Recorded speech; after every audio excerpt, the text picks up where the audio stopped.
just taste full desi style pasta ಸೇರ್ತದೆ ನಂಗೆ ಅಥವಾ ಮೈಕ್ರೋನಿ. Too good. You have to try this recipe. ಬರ್ರಿ ಇವತ್ತು ಫುಲ್ ದೇಸಿ ಸ್ಟೈಲ್ ಒಳಗೆ ಸ್ಪೈಸಿ ಇಂಡಿಯನ್ ಮ್ಯಾಕ್ರೋನಿ ಮಾಡೋಣಂತ. ಅದಕ್ಕೆ ಮುಂಚೆ ಒಂದು ಪಾತ್ರೆ ಒಳಗೆ ನೀರು ಬಾಯ್ಲ್ ಮಾಡ್ಲಿಕ್ಕೆ ಇಡ್ಬೇಕು. ಆಮೇಲೆ ಆ ನೀರು ಚಲೋತ್ನಾಗ ಬಾಯ್ಲ್ ಆತಂತಂದ್ರೆ ನಾವು ಮ್ಯಾಕ್ರೋನಿ ತೊಗೋಬೇಕು. ನಾ ಮ್ಯಾಕ್ರೋನಿ ಸ್ವಲ್ಪ ಹೆಲ್ದಿ ಮಾಡಲಿಕ್ಕೆ ಅದನ್ನ ವೀಟ್ ಮ್ಯಾಕ್ರೋನಿ ತೊಗೊಂಡೇನಿ. ನಾ ಅಪ್ರಾಕ್ಸಿಮೇಟ್ಲಿ 1 ಕಪ್ ಅಷ್ಟು ಮ್ಯಾಕ್ರೋನಿ ತೊಗೊಂಡೇನಿ. ಆಮೇಲೆ ಅದನ್ನು ಆ ಬಾಯ್ಲಿಂಗ್ ವಾಟರ್ ಒಳಗೆ ಹಾಕಿದೆ.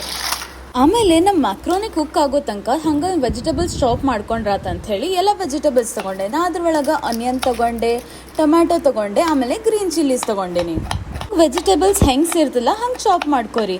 ನನಗೆ ಆನಿಯನ್ಸ್ ಮೂನ್ ಸೇರ್ತದೆ ಅಂತ ಹೇಳಿ ನಾ ಹಂಗೆ ಚಾಪ್ ಮಾಡ್ಕೊಂಡೇನೆ. ಆಮೇಲೆ ಮೆಣಸಿನ್ಕಾಯಿನೂ ಸಣ್ಣಗೆ ಚಾಪ್ ಮಾಡಿಕೊಂಡೆ. ಆಮೇಲೆ ಟೊಮ್ಯಾಟೊನು ಮೀಡಿಯಮ್ ಸೈಜ್ ಒಳಗೆ ಚಾಪ್ ಮಾಡಿಕೊಂಡೆ. ಆಮೇಲೆ ನಾವು ಪಾಸ್ತಾ ಬಾಯ್ಲ್ ಮಾಡ್ಲಿಕ್ಕೆ ಇಟ್ಟಿದ್ದ ಅದು ಪ್ರಾಪರಾಗಿ ಕುಕ್ ಆಗೋದೇನಿಲ್ಲ ಅಂತ ಹೇಳಿ ನೋಡ್ಬೇಕು. ಆಲ್ಮೋಸ್ಟ್ ಒಂದು 80% ತನಕ ಕುಕ್ ಆಗಿದ್ರೆ ಸಾಕದ. ಆಮೇಲೆ ಅದನ್ನು ಸ್ಟ್ರೇನ್ ಮಾಡ್ಕೋಬೇಕು. ಆಮೇಲೆ ಪಾಸ್ತಾ ವಾಟರ್ ಇಟ್ಕೋಬೇಕು.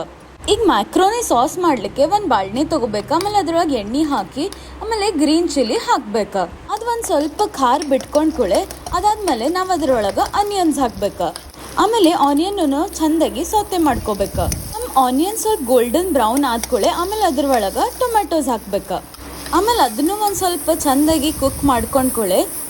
ನಾವೇನು ಮಸಾಲ ಆಮೇಲೆ ಸಾಸಸ್ ಹಾಕ್ತೀವಲ್ಲ ಅವೆಲ್ಲ ಹೊತ್ತಬಾರ್ದು ಅಂತ ಹೇಳಿ ನಾವು ಮ್ಯಾಕ್ರೋನಿ ಸ್ಟಾಕ್ ಹಾಕಬೇಕು ಒಂದು ಸ್ವಲ್ಪ. ಆಮೇಲೆ ಅದನ್ನು ಸ್ವಲ್ಪ ಚೆಂದಾಗಿ ಮಿಕ್ಸ್ ಮಾಡ್ಕೋಬೇಕು. ಆಮೇಲೆ ಅದ್ರ ಒಳಗೆ ಪಾಸ್ತಾ ಮಸಾಲ ಹಾಕ್ಬೇಕು.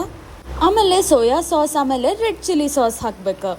ಆಮೇಲೆ ಅದೆಲ್ಲದನ್ನು ಚೆಂದಾಗಿ ಮಿಕ್ಸ್ ಮಾಡ್ಕೋಬೇಕು. ಅಂದ್ರೆ ನಮ್ದು ದೇಸಿ ಸ್ಟೈಲ್ ಫುಲ್ ಸ್ಪೈಸಿ ಅಂದ ಸಾಸ್ ರೆಡಿ ಅದ. ಆಮೇಲೆ ನಾವು ಬಾಯ್ಲ್ ಮಾಡಿಟ್ಟಿದ್ದ ಮ್ಯಾಕ್ರೋನಿನ ಅದ್ರ ಒಳಗೆ ಹಾಕ್ಬೇಕು. ಆಮೇಲೆ ಅದನ್ನೆಲ್ಲದನ್ನು ಚೆಂದಾಗಿ ಒಂದು 2 ಮಿನಿಟ್ಸ್ ಸಲುವಾಗಿ ಮಿಕ್ಸ್ ಮಾಡಿ ಒಂದು 2 ನಿಮಿಷ ಮುಚ್ಚಿಡ್ಬೇಕು. ಅಂದ್ರೆ ನಮ್ದು ಫುಲ್ ಸ್ಪೈಸಿ ಆಮೇಲೆ ಟೇಸ್ಟಿ ಮ್ಯಾಕ್ರೋನಿ ರೆಡಿ ಅದ. ಆಮೇಲೆ ನಾನು ಕಮೆಂಟ್ ಸೆಕ್ಷನ್ ನಿಮ್ಗೆ ಹೆಂಗಂತ ಅನ್ನಿಸ್ತಂತ ಹೇಳ್ರಿ. Please like, share and subscribe. Thank you for watching.